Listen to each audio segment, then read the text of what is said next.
Uma boa noite a todos, aqueles que nos ouvem de longe e nos veem. Desde já é muito bom estarmos juntos e é um privilégio estarmos juntos, mas de volta da palavra do nosso Deus. E temos estado a estudar a carta aos Colossenses, capítulo 4, e temos estado no versículo 6. Acho que o nosso irmão Alberto, nem o Carlos, acho que ainda ninguém passou para o 7, mas a palavra de Deus é assim. Por muito que nós mergulhemos, encontramos, é um tesouro, e vamos sempre procurando e encontrando peças preciosas e é mesmo assim, é um tesouro imenso. Uma boa noite a todos, mais uma vez, um abraço forte àqueles que nos ouvem, um abraço muito especial à nossa irmã Filomena, em São João, e à nossa irmã Filomena, em Inglaterra também. Vamos dar início e vamos então ler a palavra do Senhor na carta aos Colossenses, capítulo 4, até o versículo 6. E a palavra diz-nos isto: Vós, senhores, fazei o que for de justiça e equidade aos vossos servos, sabendo que também tendes um Senhor nos céus. Perseverai em oração, velando nela com ação de graças, orando também juntamente por nós, para que Deus nos abra a porta da palavra, a fim de falarmos do mistério de Cristo, pelo qual estou também preso, para que o manifeste como me convém falar. Andai com sabedoria, para que os que estão de fora, remindo o tempo, a vossa palavra seja sempre agradável, temperada com sal, para que saibais como convém responder a cada um. E foi a leitura da palavra de Deus. Vamos ouvir, eu não sei se podemos ouvir já o nosso irmão Carlos, depois ouviremos o nosso irmão Alberto e depois algum irmão que queira participar, esteja à vontade. Mas vamos ouvir então o nosso irmão Carlos, ele tem um contributo dele. Vamos voltar ao nosso estudo bíblico em Colossenses 4:6.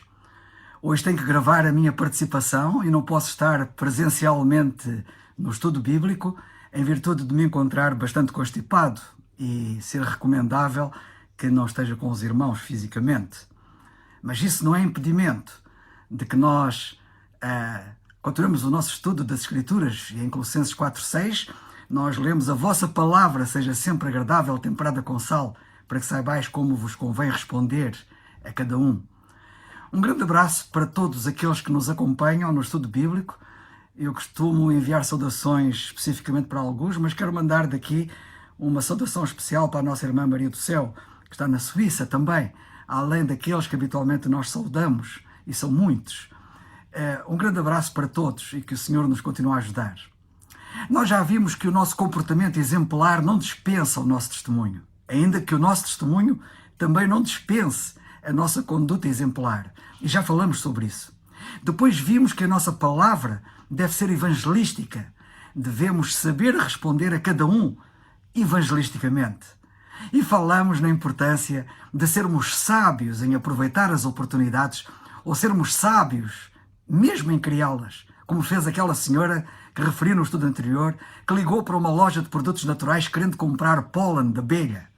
Vimos que podemos direcionar a maioria das conversas para assuntos eternos, mesmo que o assunto seja pólen de abelha. E foi isso que ela fez. E é isso que nós devemos também aprender a fazer. Agora, devemos ver algo mais no nosso texto sobre o que quer dizer responder como convém. A vossa palavra quer dizer realmente a nossa palavra e não a palavra de outro. Quando o apóstolo Paulo diz a vossa palavra, ele está a falar na palavra de cada um deles. Está a falar da minha palavra e da tua palavra, a nossa palavra. Convém que a palavra de testemunho seja nossa e não de outro.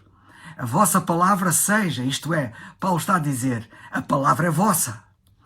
Já fomos lembrados anteriormente, como a Bíblia diz em 1 carta de Pedro 3,15, estais sempre preparados para responder, com mansidão e temor a qualquer que vos pedir a razão da esperança que há em vós.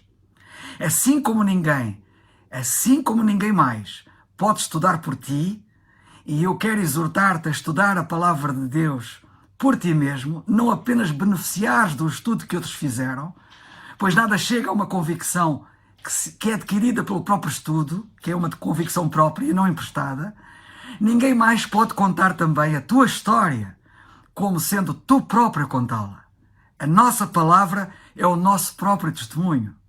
O testemunho tem, por assim dizer, 4 partes. Como era a tua vida antes de tu te converteres, antes de tu te converteres a Cristo, como era a tua vida antes, como percebeste que precisavas de Cristo na tua vida, como te converteste a Cristo e como é agora a tua vida, agora que tu és crente no Senhor Jesus Cristo.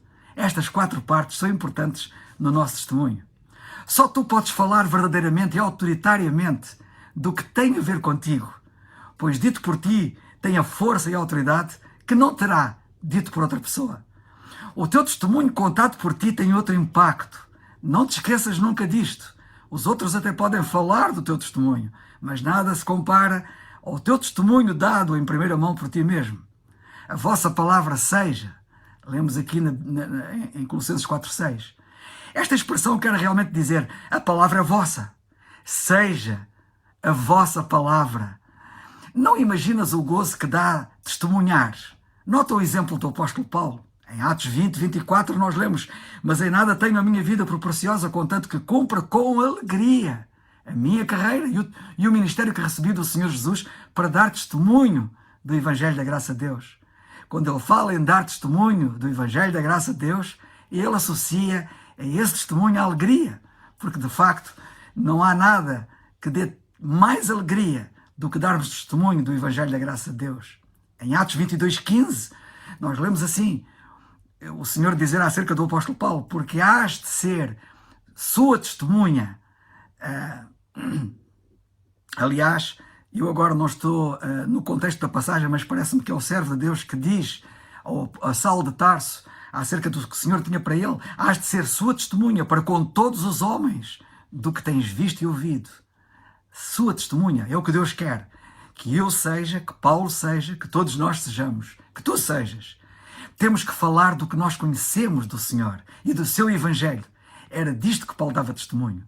Em Atos 26:16 nós lemos isto: levanta-te e põe-te sobre os teus pés, porque te apareci por isto, diz o Senhor a Paulo, para te pôr por ministro e testemunha, tanto das coisas que tens visto como daquelas pelas quais te aparecerei ainda. E na primeira carta aos Coríntios, capítulo 2 e versículo 1, nós lemos: e eu, irmãos, quando fui ter convosco, anunciando-vos o testemunho de Deus, não fui com sublimidade de palavras ou de sabedoria. Este versículo é importante, entre outras coisas, porque mostra que não tens que ser eloquente, nem ser erudito. Ele diz que anunciou o testemunho, não com sublimidade de palavras, nem de sabedoria. Agora, vê o resultado quando nós testemunhamos. As pessoas criam. Como crerão se não testemunharmos? O apóstolo deu testemunho e as pessoas creram. Na segunda carta aos Tessalonicenses, capítulo 1, versículo 10, ele diz: quando vier para ser glorificado nos seus santos e para se fazer admirável naquele dia em todos os que creem. E depois diz ele assim: porquanto o nosso testemunho foi querido entre vós. De facto, quando nós damos testemunho, as pessoas creem. E muitos não estão a crer porque nós não damos testemunho. Que o Senhor nos ajude a perceber isto. Depois lemos assim, 1 Timóteo 2:6, o qual se deu a si mesmo em preço de redenção por todos, para servir de testemunho a seu tempo. Este servir de testemunho a seu tempo, poderíamos ficar aqui muitas horas a falar acerca deste significado, do significado desta frase. Mas eu quero te dizer neste momento, e é esse aspecto que eu quero aqui destacar, é que este é o tempo do testemunho. É verdade. Este é o tempo do teu testemunho. E depois, no tempo que se seguirá a este tempo, vamos poder dizer, dando nós neste tempo o nosso testemunho, vamos a seguir poder dizer como Paulo disse. E na segunda carta aos Tessalonicenses, capítulo 1, versículo 10, ele diz: quando vier para ser glorificado nos seus santos e para se fazer admirável naquele dia em todos os que creem, porquanto o nosso testemunho foi querido entre vós. Isto só acontecerá, as pessoas crerem, se de facto nós dermos o nosso testemunho. Na nossa passagem em Colossenses 4:6, o que está lá escrito é assim: a vossa palavra, e depois diz mais à frente, responder. De facto, o nosso testemunho é dar respostas àqueles que têm tantas questões. E as pessoas à nossa volta têm tantas questões. Vais dar as respostas às perguntas que os incrédulos levantam? Qual é o meu papel perante este desafio? Para além de eu próprio responder com a minha palavra. Leemos de novo 2 Tessalonicenses 1:10 e seguintes. Quando vier para ser glorificado nos seus santos e para se fazer admirável naquele dia em todos os que creem, porquanto o nosso testemunho foi querido entre vós. sendo ele querido, o nosso testemunho, pelo que também, e agora atenção, é isto que nós devemos fazer a seguir, rogamos sempre por vós, para que o nosso Deus vos faça dignos da sua vocação e cumpra todo o desejo da sua bondade e a obra da fé com poder, para que o nome do nosso Senhor Jesus Cristo seja em vós glorificado e vós nele, segundo a graça do nosso Deus e do Senhor Jesus Cristo. Tudo isto é para a glória de Deus e não para a glória de quem dá o testemunho. Vamos a isto? Como escrevi hoje no Facebook, não limites os teus desafios, desafia os teus limites, pela graça de Deus. Que assim seja. Graças a Deus por sua palavra, louvo ao Senhor por estarmos juntos e isso nos traz ânimo, encorajamento. E sabemos que ao longo deste ano não foi fácil, mas o Senhor nos deu graça e através das suas misericórdias chegamos aqui.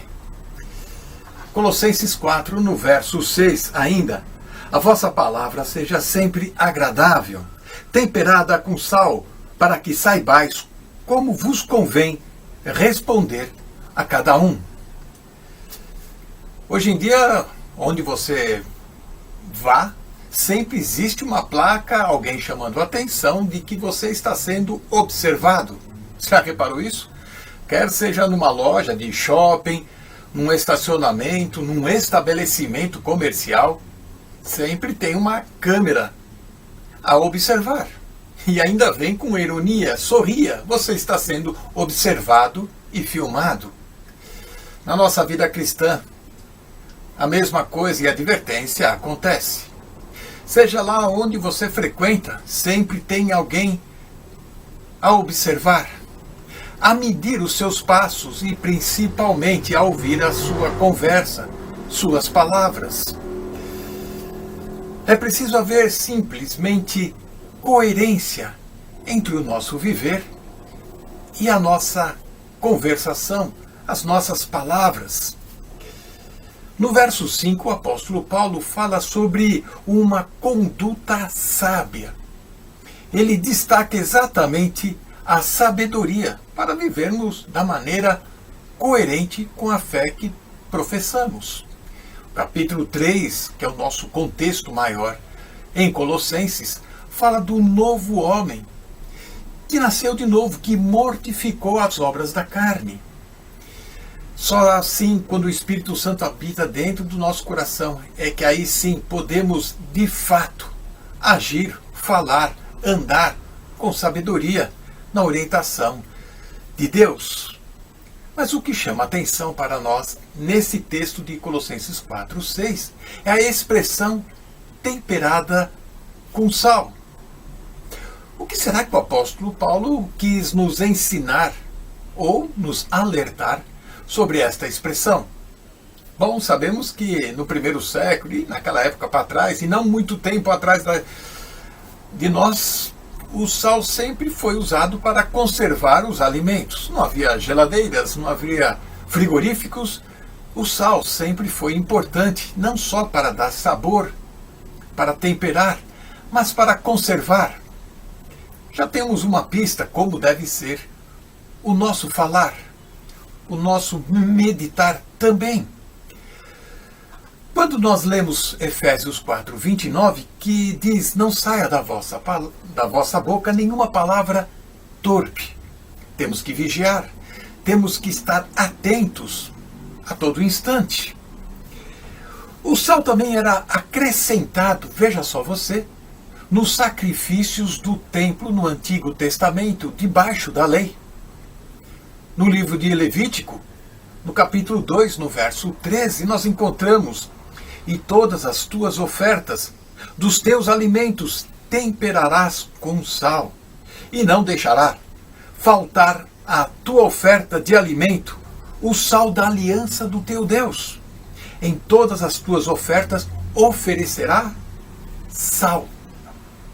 O que nós podemos observar nesta passagem do Antigo Testamento, onde que o ritual da lei do Antigo Testamento, que o judeu ia no templo oferecer os seus sacrifícios, tinha sempre que ter sal. E o apóstolo Paulo, ele é um homem que tem a mente, a cabeça de um hebreu. E quando ele usa a expressão temperada com sal, obviamente ele está pensando nos rituais ou no estilo de vida dos hebreus do Antigo Testamento. Este emblemático usar o sal, aqui dessa expressão, era uma forma de demonstrar lealdade à aliança de Deus e, mais ainda, honestidade, sinceridade na adoração. Logo, o nosso falar, o nosso proceder, o nosso meditar tem que ser honesto, tem que ser puro, tem que ter cada vez mais lealdade às palavras das Escrituras. Provavelmente o apóstolo Paulo está sugerindo aqui que a nossa palavra deve ser um sacrifício oferecido a Deus. Da mesma forma como o nosso louvor é fruto também de um sacrifício espiritual. Destacamos Hebreus no capítulo 13, no verso 15. Portanto, ofereçamos sempre por ele a Deus sacrifício de louvor. Isto é o fruto dos lábios que confessam o seu nome. Pensar nas palavras como um sacrifício a Deus, oferecido a Deus, vai ajudar sem dúvida a medirmos a nossa palavra, a dizer coisas certas na hora certa e da maneira certa, correta. Porém, é muito triste quando encontramos um cristão ou outro em uma conversa não muito amigável e principalmente de um nível muito rasteiro, palavras vulgares. E o pior ainda, quando há descrentes ouvindo e participando. Na primeira carta de Pedro, no capítulo 3, no verso 15 até 16, antes santificai ao Senhor Deus em vossos corações, estais sempre preparados para responder com mansidão, temor, a qualquer um que pedir a razão da esperança que há em vós, tendo uma boa consciência para que, naquilo que falam mal de vós, como que de malfeitores, fiquem confundidos ou envergonhados os que blasfemam do bom nome do porte em Cristo Jesus. Mansidão aqui no texto é o oposto de rispidez, aquela palavra cruel que muitas vezes usamos para uma resposta mal criada. Temor é o oposto da arrogância. Assim, a nossa conversação cristã, ela tem que ser temperada. E assim como o sal na comida, sem o sal ela fica sem gosto, ela fica sonsa, ela fica insípida. Muito sal também prejudica. A nossa conversa ela deve transmitir convicção firme, sem ceder por um momento alguma concessão indevida para um amigo, para um colega. Mas a nossa conversa, ela tem que ter valor. O sal naquela época exigia valor, daí vem a palavra salário, pois o sal adquirido custava muito. E as nossas palavras têm que ter peso, têm que ter valor. É o que o texto nos ensina. Quando o caráter, a conduta, a conversa trabalham em conjunto, o nosso testemunho é eficaz. Que o Senhor nos ajude e nos abençoe, para que no próximo ano possamos sempre usar a palavra com eficácia. Amém? Eu só quero partilhar convosco um brevíssimo pensamento, de facto, sobre este versículo 6, e graças a Deus por aquilo que os diversos irmãos têm falado acerca deste versículo e acerca, de facto, da palavra, do falar. Todos nós falamos e permita ao Senhor que a nossa conversa, as nossas palavras, elas sejam influenciadas pelo céu. porque se elas forem influenciadas pelo céu, então certamente serão palavras de bênção, são palavras de edificação, serão palavras que de facto glorificam o nome do Senhor. Mas se forem palavras influenciadas pelo mundo, então elas desonrarão certamente o nome do Senhor e porão em causa muita coisa, inclusivamente a possibilidade de enviarmos para o inferno alguma alma. Por isso, a importância realmente do falar. Eu estava-me a lembrar que quando Pedro negou o Senhor Jesus, quando ele estava no pátio, houve alguém naquele ajuntamento que, virando-se para Pedro, disse que, agora não me recordo bem o termo, mas que a sua palavra, a sua conversa, o denunciava. Portanto, não sei em que sentido, mas o que era um facto é que a forma como Pedro falava denunciava alguma coisa nele. E permita ao Senhor que aquilo que nós falamos e a forma como falamos nos denuncie, ou seja, mostre quem nós somos, que somos verdadeiramente filhos de Deus. E de facto, irmãos, como disse e como temos ouvido, a importância do falar. Falar transmitindo o plano de Deus, o plano da salvação, para que os outros possam entender, e como o nosso irmão Carlos ele referiu, como alguém dizia, como é que se hão de se salvar se não houver quem pregue? Como é que as pessoas hão de ter o conhecimento do plano de Deus, da salvação, se nós não falarmos dele? Como é que as pessoas hão de ter o conhecimento que Deus as ama, e não somente Deus diz que ama, mas provou o seu amor para conosco e para com aqueles que estão lá fora, dando o seu Filho na cruz do Calvário? Como é que elas terão conhecimento se nós não falarmos? Se não lhes dissermos? Mas, de facto, como tem sido dito, quão importante é que a nossa conversa, ela seja juntamente não sei se direi um complemento, ou se é um conjunto, a nossa conversa e a nossa vida. Elas têm que, de facto, corresponder. Porque se eu digo uma coisa e pratico outra, não tenho credibilidade nenhuma. Ninguém vai ouvir. Ninguém vai prestar atenção àquilo que eu possa dizer, porque não tenho credibilidade. Porque digo uma coisa e vivo outra. E, portanto, dessa forma, eu não sou respeitado, não sou, portanto, ninguém me vai dar atenção, porque é evidente que eu estou a ser mentiroso. Eu estou a ter, digamos que, uma vida dupla. Porque nós temos de ser coerentes. Aliás, é curioso que no domingo o Dário falou acerca da carta aos Tessalonicenses. À noite, o Marcos falou acerca da carta aos Tessalonicenses. Ontem, na culto das Fontainhas, o Simão falou acerca da carta aos Tessalonicenses, no capítulo 2. Esta igreja em Tessalónica, ela era um exemplo.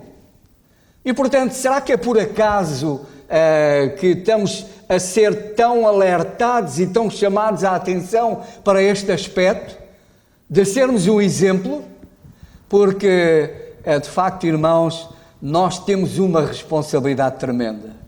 E a nossa responsabilidade é de falarmos e mostrarmos pela nossa vida quem realmente somos.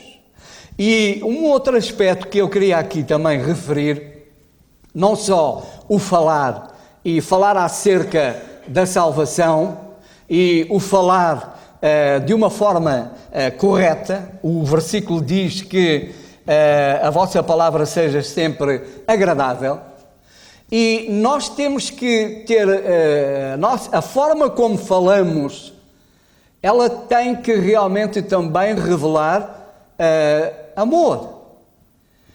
Ou seja, de ser temperada com sal significa que ela possa ser proveitosa, ela possa de facto ser de agrado e de satisfação para alguém. Ou seja, eu posso dizer a alguém aquilo que ele precisa de ouvir, mas devo fazê-lo de uma forma correta. Devo, como a palavra de Deus nos diz, deve-se falar em amor. E nunca num sentido de superioridade. Eu sou melhor do que tu. Alguém que está a passar por alguma dificuldade, está numa situação em termos espirituais, portanto, não boa, e portanto eu devo chamar a atenção, devo falar com esse irmão e dizer-lhe aquilo que ele precisa de ouvir, mas deve ser de uma atitude de humildade. Não como dando a entender que sou superior ou que sou melhor. Não. Precisamos de sabedoria para podermos falar, para que a palavra que seja dita, ela seja proveitosa e possa de facto produzir o efeito na vida daquele que realmente precisa de a ouvir. Se repararam, no versículo anterior, o apóstolo fala para nós andarmos com sabedoria para a questão de fora. E por vezes, irmãos, nós temos muito cuidado, e assim devemos ter, cuidado com a forma como falamos com os que estão de fora, seja com os perdidos. Mas por vezes não temos o mesmo cuidado com os que estão dentro. Não temos o mesmo cuidado com aqueles que estão, inclusivamente, dentro da nossa família, dentro da nossa casa. Por vezes falamos de forma imprópria, falamos numa atitude que não é correta. Eu possivelmente até já me aconteceu isso. Por vezes ou a nossa esposa ou às vezes o marido, numa situação mais de fraqueza, e às vezes a nossa reação é: bom, já estás tu, é sempre a mesma coisa. Ou seja, também não estamos a ser sábios na forma como falamos. Aquilo que estamos a dizer e a forma como estamos a dizer é uma forma agressiva, que vai de facto prejudicar. Nós temos um exemplo nas Escrituras que é Jó. Jó, sabemos perfeitamente o que é que aquele homem passou. Perdeu os filhos, ficou uma chaga. E qual foi a ajuda que ele teve da parte da mulher? A mulher, o que é que lhe disse? Amaldiçoa a Deus e morre. Certamente aquele homem esperava da sua mulher uma outra compreensão em relação à sua situação. É evidente que ela também havia perdido os filhos, mas esperava certamente que ela tivesse uma outra palavra, uma outra atitude para com ele perante aquela situação, porque aquelas palavras eram ofensivas para ele. Ele amava a Deus.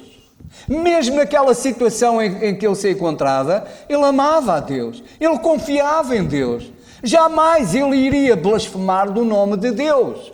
Portanto, não era uma resposta que ele esperava da parte da mulher. Mas por vezes, irmãos, e ele respondeu: como fala uma louca, assim falas tu. E por vezes, irmãos, em certos momentos, as palavras que nós falamos e a forma como falamos, parece que estamos loucos. Parece que estamos loucos. Porque dizemos coisas que são blasfémias.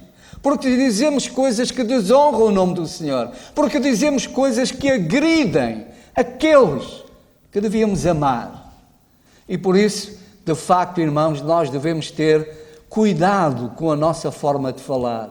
Não só e em relação aos perdidos, na forma de lhes falar a mensagem, de lhes transmitir a palavra de Deus, mas que o Senhor nos ajude a sermos realmente sábios, moderados, cuidadosos, da forma como falamos, tanto para os que estão de fora, como para os que estão de dentro, para que de facto nós possamos ser veículos de bênção, instrumentos usados nas mãos de Deus para bênção, para edificação, e não para destruição, e não para enviar almas para o inferno, mas antes, pelo contrário, possamos falar e aplicar-nos no sentido, na edificação, na construção e na salvação, de facto, de almas. Que o Senhor nos abençoe. Era isto que eu tinha de partilhar convosco. Um abraço a todos, irmãos que nos ouvem. Eu dou graças a Deus por aquilo que ouvimos. Eu vou partilhar convosco para a semana, certamente. Mas eu dou graças a Deus mais uma vez. Vimos estes 3 pensamentos do nosso irmão Carlos, do nosso irmão Alberto e do nosso Zé, e é um alerta às nossas almas, que o Senhor assim nos ajude, para que possamos estar atentos à nossa maneira de falar, que sejamos sábios. Quanto mais estivermos perto do Senhor, mais seremos igual a Ele. Isto é como tudo, não é por nada que o Senhor alerta-nos para não nos sentarmos na mesa dos escarnecedores.